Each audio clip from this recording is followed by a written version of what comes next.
Pemirsa, bagaimana situasi terkini di Gaza, Palestina? Kami terhubung dengan Dr. Tonggo Meati Francisca. Assalamualaikum, Dr. Mea. Waalaikumsalam warahmatullahi wabarakatuh. Baik, Dr. Mea, mungkin Anda dapat menceritakan kepada kami bagaimana dengan serangan Israel yang terjadi pada Selasa dini hari dan apakah eskalasi serangan masih tinggi sampai saat ini? Baik, jadi pada saat itu memang kami semua sedang tertidur lelap ya, jam 1:30, karena memang persiapan untuk biasanya kalau di Gaza ini persiapan untuk sahur itu mulainya jam 3 ya, jam 3 itu sudah mulai bersiap-siap nih.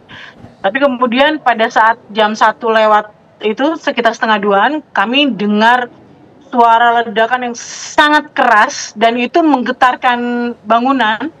Itu kita kaget. Itu yang pertama yang kita dengar, yang besar itu luar biasa, membuat kita semua terbangun, bukan hanya saya, tapi rupanya hampir seluruh di Wisma itu terbangun juga gitu.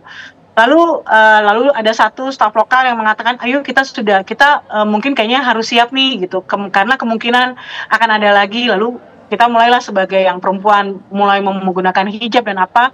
Lalu kita tertidur lagi. Kira-kira kemudian sekitar 10 atau 15 menit, lalu kemudian itulah dilanjutkan dengan bertubi-tubi bom yang turun. Dan itu apa namanya, horden, itu seperti kayak dihempas-hempas oleh angin. Jadi setiap bunyi hempas lagi dan itu bergetar sekali dan kita kayaknya udah, berarti saya akhirnya mengatakan kepada teman-teman, ayo kita siap-siap, sepertinya memang kita harus menyiapkan segala sesuatunya untuk hal yang terburuk terjadi.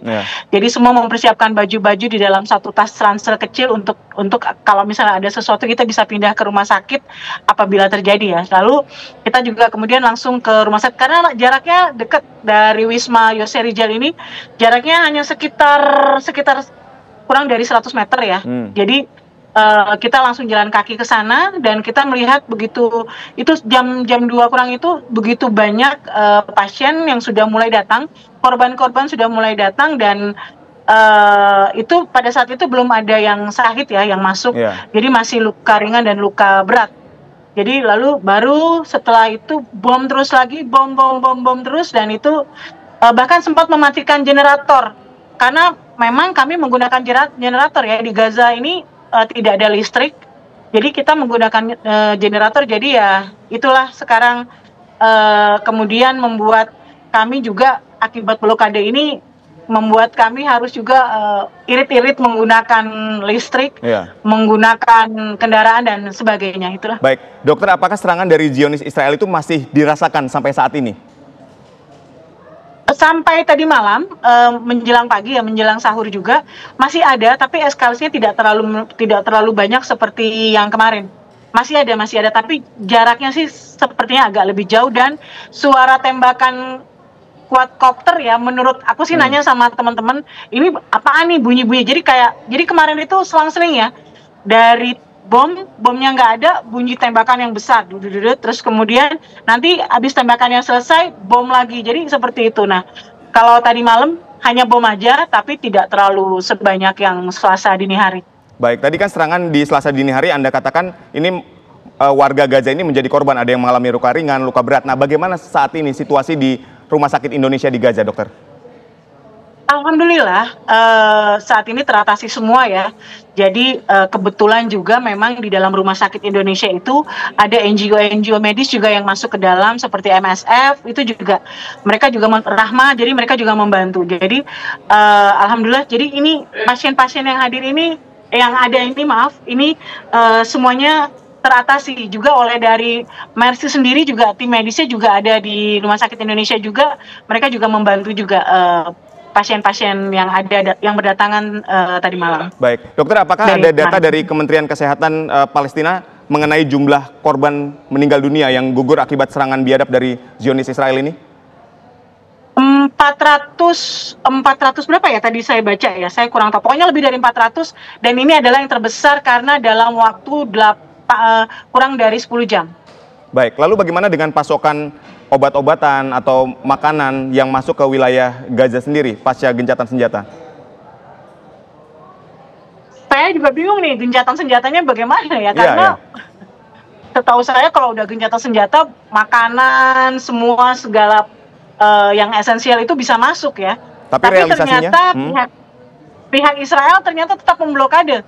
Jadi apalagi saat ini harga-harga sudah melonjak sangat tajam, dan kemudian dari laporan dari staf lokal juga mengatakan bahwa sudah mulai ada berkurangnya pasokan makanan di pasar-pasar ataupun supermarket.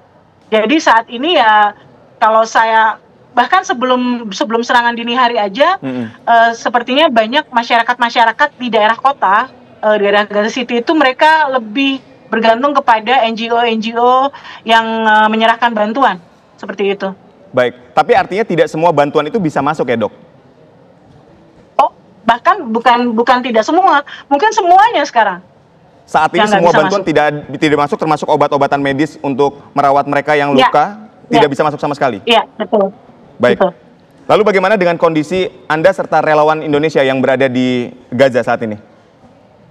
Oh, alhamdulillah kalau teman-teman semua, saya merasakan semangat mereka untuk tetap ada di sini dan tidak ada rasa takut. Itu yang membuat saya agak sedikit tenang untuk tim kami ini ya. Jadi Allah tuh luar biasa baik.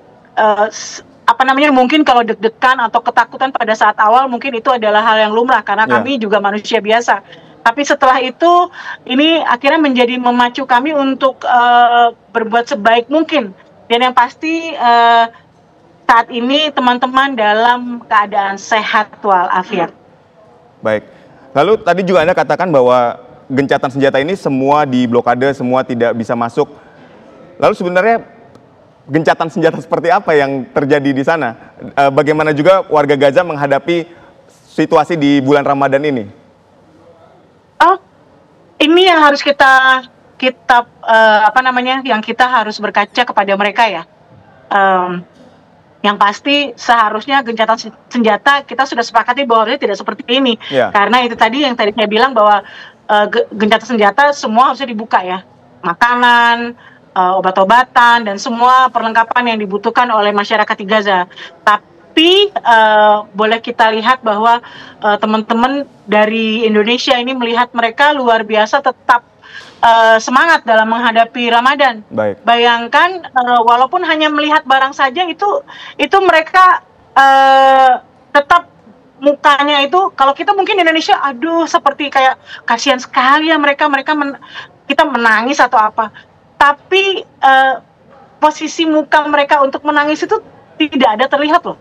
Sama sekali yang kita lihat selama ini ya, pandangan mata kita untuk melihat masyarakat Gaza ya. Jadi ya kalau kita pun menangis di sini, yang di Gaza ini kita masyarakat Indonesia menangis melihat mereka, yang ada malah mungkin mereka ngetawain kita. Tapi yang ada adalah harusnya kita punya semangat untuk membantu mereka gitu. Karena mereka saja semangat, kenapa kita harusnya lebih semangat lagi gitu ya. Saya mau cerita satu nih. Ada satu korban yang dibawa ke Rumah Sakit Indonesia dan itu melewati kami. Jadi dia dibawa melalui pakai tempat tidur begitu ya, tempat tidur biasa. Jadi dibawa masuk ke dalam emergency room. Dia menangis pada saat masuk. Tapi pada saat anak remaja, dia melewati kita, dia kemudian berubah wajahnya dengan senyum. Dia bilang begini, "Hi, how are you?" Dan kita semua dan saya dan kemudian dengan teman saya langsung agak sedikit tertampar bahwa ya Allah, mereka justru dengan kita walaupun dalam seluka apapun mereka tuh menghormati kita gitu. Baik, terima kasih Dr. Mea, begitu banyak cerita, begitu banyak hikmah di balik serangan yang dilakukan oleh Zionis Israel, begitu kuatnya warga Palestina di sana. Kami doakan keselamatan untuk Dr. Mea, untuk relawan, juga untuk warga Gaza di sana di bulan Ramadan ini. Terima kasih sekali lagi, Dokter. Terima kasih banyak. Ya. Waalaikumsalam warahmatullahi wabarakatuh.